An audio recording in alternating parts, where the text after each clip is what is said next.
आज रिगार्डिंग महाराष्ट्र, ये आज जो चल रहा है कम्युनल राइट्स हो रहा है, हिंदू मुस्लिम हो, अपर कास्ट, शेड्यूल कास्ट की ये जो सब चल रहा है, ये महाराष्ट्र को कलंक हो सकता है।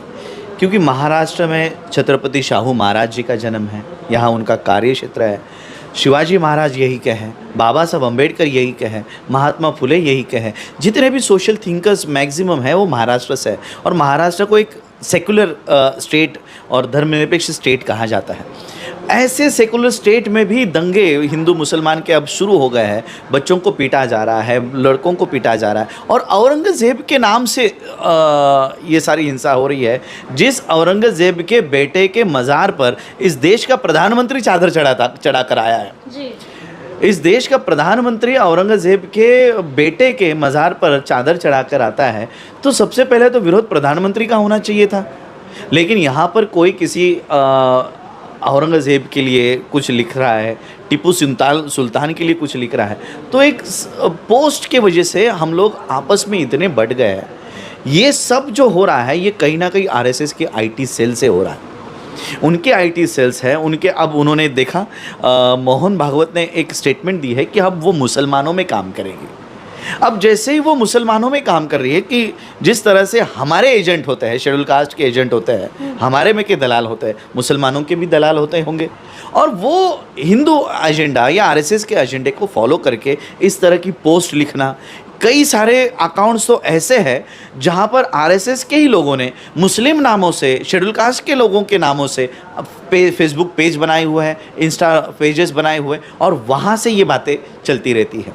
तो ये सिर्फ इसलिए है कि देश के लोग अपने असली मुद्दों से भटके और वो रिलीजन के ऊपर, कास्ट के ऊपर एक दूसरे से लड़ते रहे, महापुरुषों के नाम के ऊपर एक दूसरे से लड़ते रहे। ना कोई बेरोज़गारी का मुद्दा उठाए, ना कोई एजुकेशन का मुद्दा उठाए। आज यहाँ पर मैं इस कॉलेज में बैठा हूँ, हर साल पूरे देश भर में से लाखों ग्रेजुएट्स पास होते होंगे, उनकी नौकरियों के इंतज़ाम कहाँ है हमारे पास?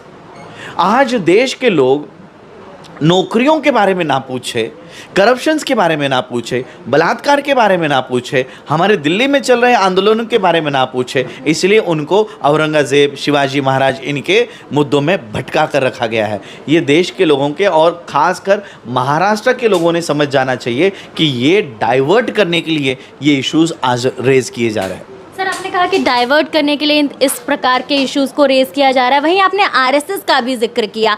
आरएसएस लगातार आह्वान देती नजर आती है कि 25 तक हिंदू राष्ट्र बना देंगे। क्या लगता है हिंदू राष्ट्र बनाने की शुरुआत इसी प्रकार से हो चुकी है, और क्या भारत हिंदू राष्ट्र बन पाएगा? मुझे लगता है अगर यही इनका हिंदू राष्ट्र है तो हर हिंदू को आगे आकर इस हिंदू राष्ट्र के खिलाफ आवाज़ उठाना होगा। क्योंकि अगर हिंदू राष्ट्र में किसी को मूंछ रखने पर भी अगर उसकी हत्या होती हो, तो किस हिंदू को ऐसा हिंदू राष्ट्र चाहिए? किसी हिंदू को, किसी हिंदू स्त्री को अगर वो नाबालिग है और कोई मंत्री उसकी छेड़खानी करता है, कोई मंत्री उसके ऊपर बलात्कार करता है, और वो हिंदू लड़कियां अगर जंतर मंतर पर दिल्ली में आंदोलन कर रही है, तो ऐसे लड़कियों को पुलिस के द्वारा पिटवाया जाता है, तो ऐसा कौन सा हिंदू है या कौन सी हिंदू स्त्री है जिसको ऐसा राष्ट्र चाहिए होता हो? ऐसा कौन सा हिंदू जज है जो अपने ही जज भाई को अपने आंखों के सामने मरता देखता है, जस्टिस लोया की हत्या होती है? तो ऐसे हिंदू राष्ट्र को कौन सा हिंदू पसंद करता है, मुझे बताइए। इसलिए ऐसा हिंदू राष्ट्र अगर इस देश में कायम होता होगा तो मुसलमानों को नहीं, क्रिश्चियनों को नहीं, बौद्धों को नहीं, हिंदुओं को आगे आकर ऐसे हिंदू राष्ट्र का